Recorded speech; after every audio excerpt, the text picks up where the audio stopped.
There we go. Okay, we are group number 7. We had tennis as our sport. I am Hallie Gerba. Y'all can introduce yourselves. I'm Connor Davis. I'm Jordan Smith. And I'm Kara Collins. And again, we had tennis. So our team scenario, we were contacted by the Louisiana Tech women's tennis team's coach to work with his team. He specifically wants us to focus in on optimal zones of functioning and as well as flow. He has given us a lot of freedom to do whatever we want and to use whatever other methods we need to use in order to help the team succeed and to teach them about optimal zones of functioning and flow. Our group sessions are individual zones of functioning, flow, and we've added focus and stress management. Okay, so I did session 1 with the team, and I really wanted the players to understand that what optimal functioning is that it occurs in the beginning, middle, or end of a game. And to go along with that, it's when the athlete becomes aroused and or anxious. So I believe that them understanding their zone helps them to know themselves better and target their weak points and to know their teammates better as well.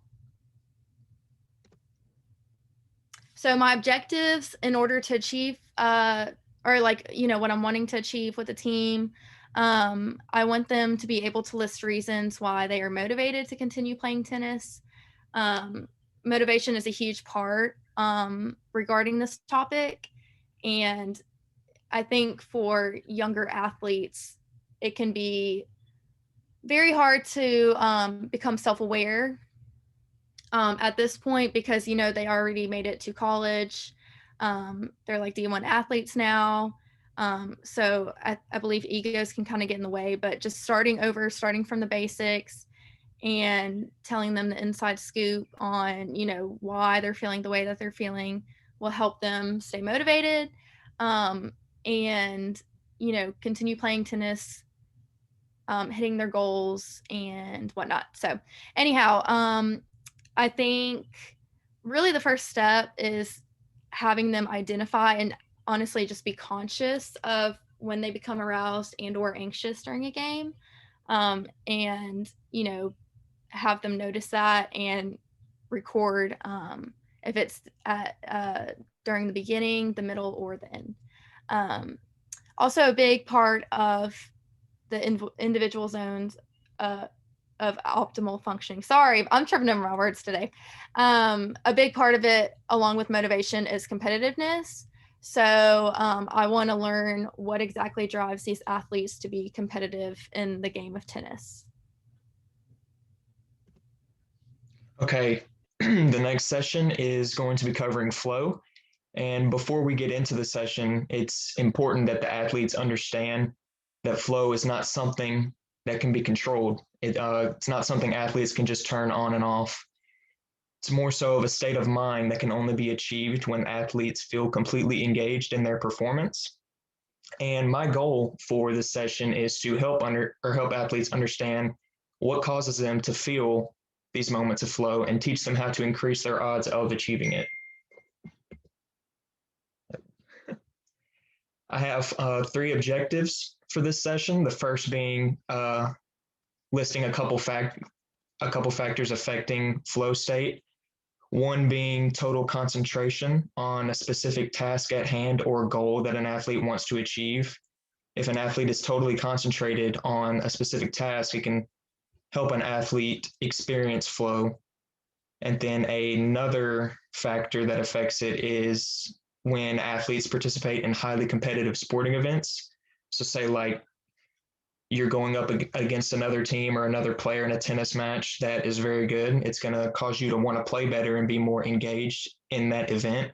which can lead to you feeling or engaging in a state of flow.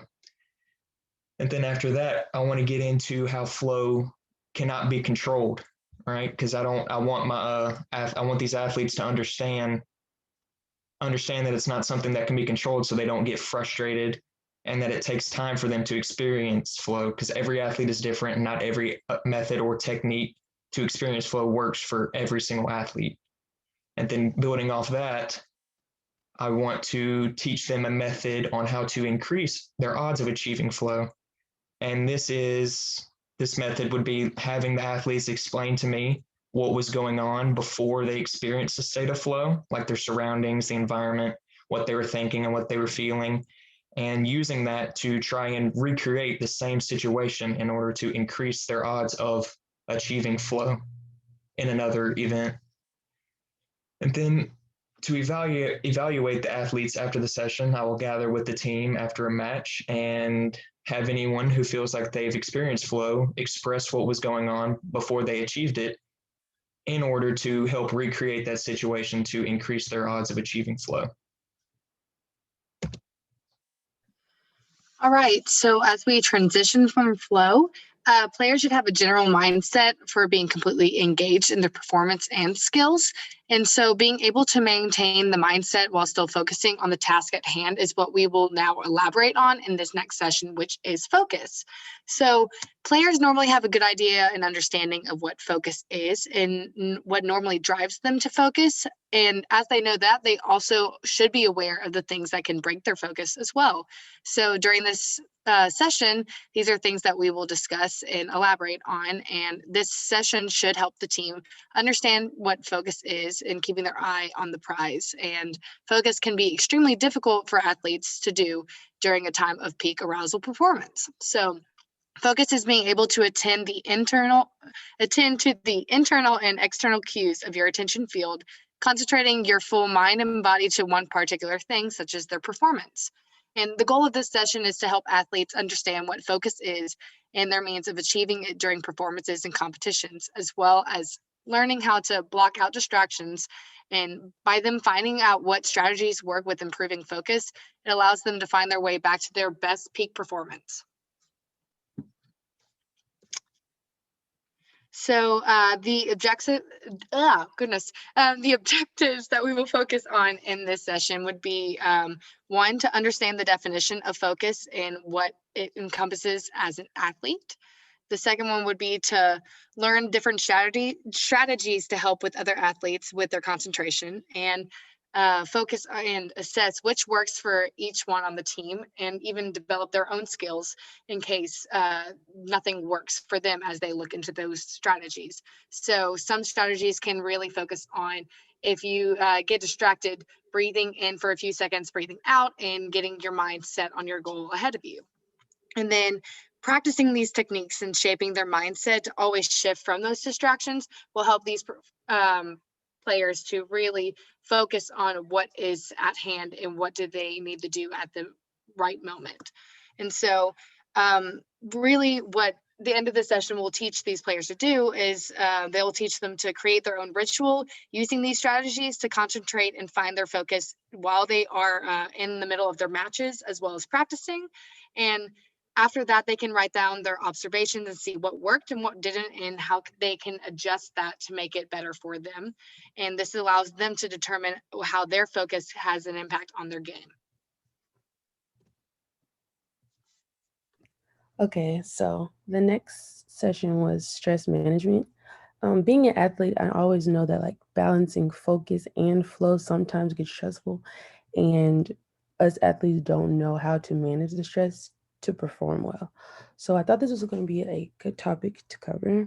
I really wanted the athletes to know how to identify different stresses, to identify what specifically is making them stressed out, what is distracting them from their sport.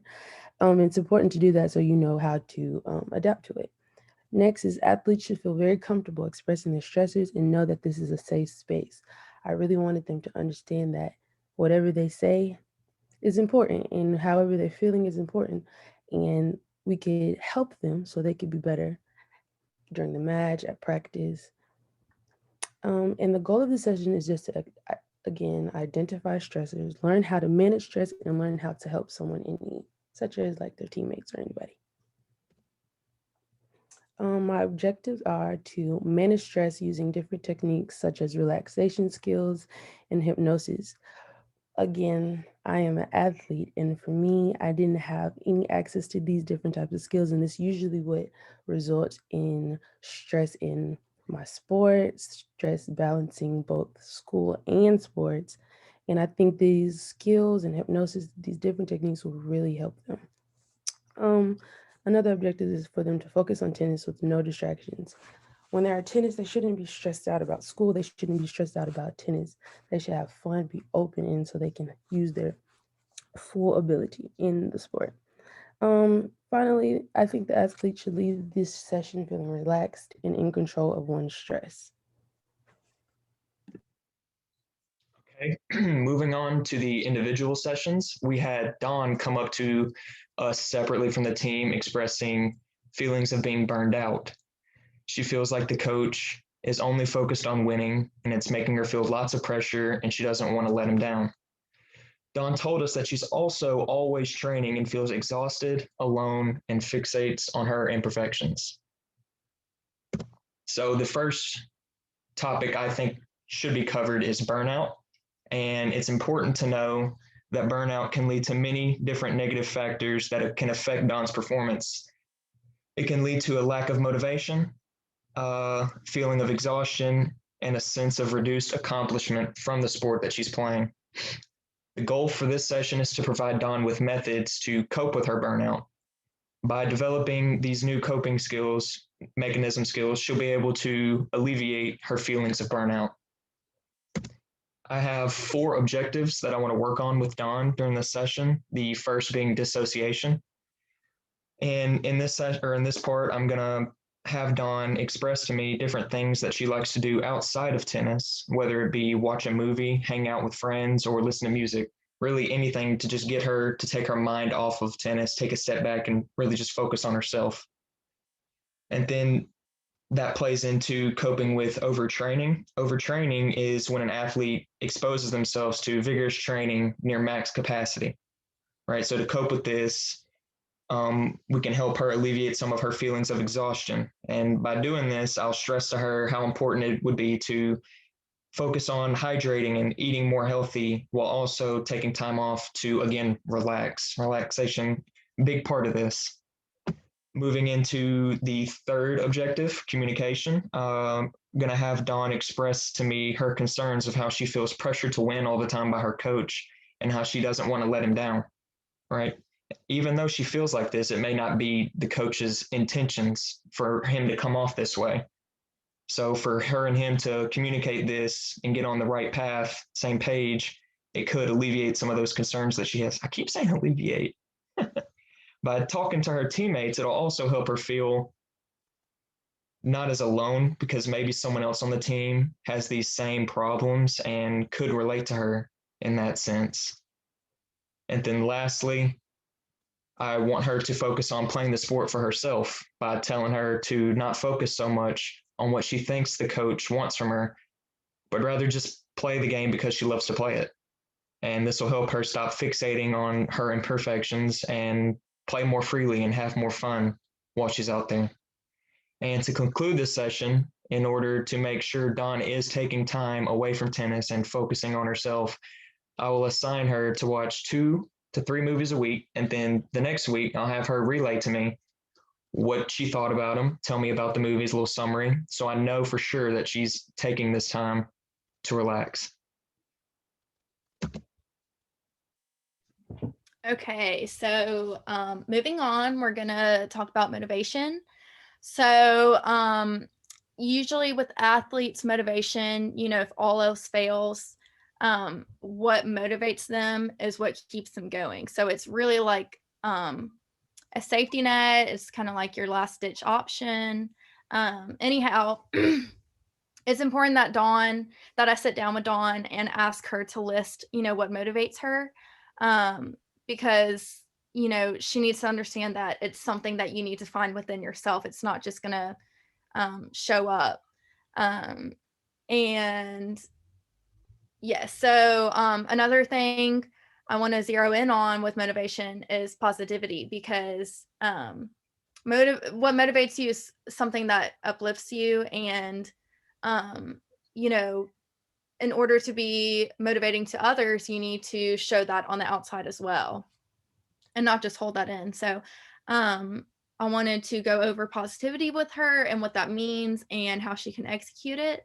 And then uh, while I'm sitting down talking to her and getting her list and having her realize, what motivates her, and just having her sit down and think, I'm going to give examples of, like what motivates me or what I see in Dawn's life that could motivate her, after speaking with her and hearing about like her family, her school life, her friends. So yes, moving on to objectives with motivation. I want to teach Dawn that motivation is a central part in performing well and having fun during a game.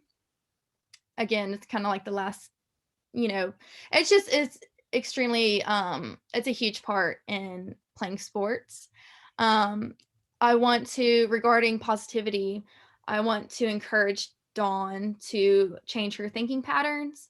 I know she has mentioned to us that her coach just cares about winning and that he's really hard on her.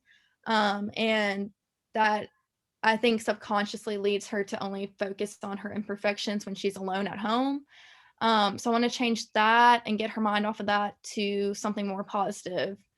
Just being in the moment with your friends, getting to know them better, and realizing you're all playing a game that you love, and, building a team bond. And also, focus in on her, like have her focus on accomplishing her goals that she has set for herself and making herself proud. Again, I'm gonna have her write down what motivates her on a piece of paper, and she can even hang this in her bathroom when she's getting ready for a game, in her locker, so that it's always right there to remind her how important it is, and to keep that positive mindset when she really doesn't feel like being positive. And then I also want to encourage Dawn to learn what motivates her teammates. This is going to help her to get to know them better. And I think it really helps on the court when the morale is low to, remind them what motivates them, and, to kind of use that and be a crutch when they're feeling down and not performing well, and not wanting to be there at all. So, yeah. So as Dawn continues to move through these sessions, it's important for her to truly know what all self-confidence, self-worth, motivation, and goal setting truly means to her, and what they are definition-wise. And with her looking at these factors, we will now introduce the third session, which is self-talk. So self-talk is being able to increase one's confidence and performance levels, as well as building one's motivation by internally producing positive feedback and supportive affirmations. Being able to become one's own personal hype man in a way can create a positive atmosphere and mindset to enable a competitor to perform their best as they become more confident in their own abilities. And so, preventing a competitor from thinking negatively towards themselves, their sport, and their own performances can really shape a player's game and improve their own self worth on and off the court. And so, two examples of self-talk in which we will instruct Dawn closely on, as well as communicate with her, is motivational self-talk and instructional self-talk. Motivational self-talk is used when a player needs to boost their effort and increase their confidence, while instructional self-talk is used to guide oneself through their specific task that enables them to achieve a new skill. So by determining when to use each while she is performing on and off the court, she can relay one or the other to a specific situation she believes will help her out and her performance. Being able to communicate with oneself and tell themselves how to execute different skills and strategies as they compete, as well as offering themselves as encouragement and instead of detrimental comments, can really help build up one's confidence. And I believe that with Dawn doing this will absolutely help improve her game and her mind self. It allows her to reassure herself by stating one simple comment, such as, "I'm doing great, keep it up," to enable a positive state of mind, which can transfer into her movement and her performance. And so that leads into the objectives that we will discuss during this, which is one, communication. So she will communicate not only with her coach, but mostly she will communicate with herself, because as she communicates with herself when she performs and practices, this enables a constant support system and a communication with herself in her mental state. And the second one would be developing confidence in herself and her skill set. So she knows exactly what she's doing. She's been doing this for years, and she is playing in a collegiate level. And so being able to create a positive atmosphere to shape her own confidence level to what she can do and who she is. That allows her to become more confident on and off the court, which will increase her motivation to want to play. And then, so we will also have her identify, which means that we will discuss what she's confident in about herself, and what she's confident in about her skills on the court. And so that allows her to know what she does well, and also creates a goal set of what she would like to become more confident in, or what she wants to improve on. And lastly, we will apply, which we will use everything that we've learned from the sessions beforehand, as well as this specific session, and use it to her to apply it to her practices and matches, and observe the difference in her improvements from when she first started. And so I will have Dawn observe her past performances and write down what she can improve on, and write down whatever comes to mind. Now she does that for every negative comment that she makes towards herself. She will write out at least 2 or 3 positive statements or goals to drown out that negativity. That will create her, cause her to create more of a positive mindset when she looks at her own performances, and help her be able to do so while she's actually performing herself. And so as she's able to communicate with herself, I believe that that will improve her performance tremendously.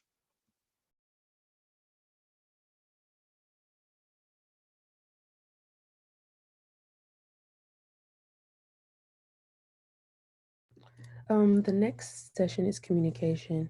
I thought this was a good topic because communication was an important aspect in the motivation session and the self-talk session. And I believe that Dawn is put under a lot of pressure by her coach, and I thought it was important for her to know and learn new and effective communication skills to prevent from any stress or any unneeded things. It is important for Dawn to know that bad communication will cause things like stress and burnout. The process of adapting to a more effective style feels uncomfortable as well. The goal of communication is to enhance the skills to prevent from these negative things and heavy loads of pressure that is put on her. Some of my objectives are to understand how to communicate with her coach without being disrespectful or too reserved about her large amounts of pressure being put on her. A lot of the times, people don't understand how important it is to communicate with the people above you, like her coach, and to effectively communicate with her teammates. Another objective is her to be able to use these skills with not only her coach, but her teammates, like you just stated. The last one is to identify the 3 types of communication and be willing to receive message correctly.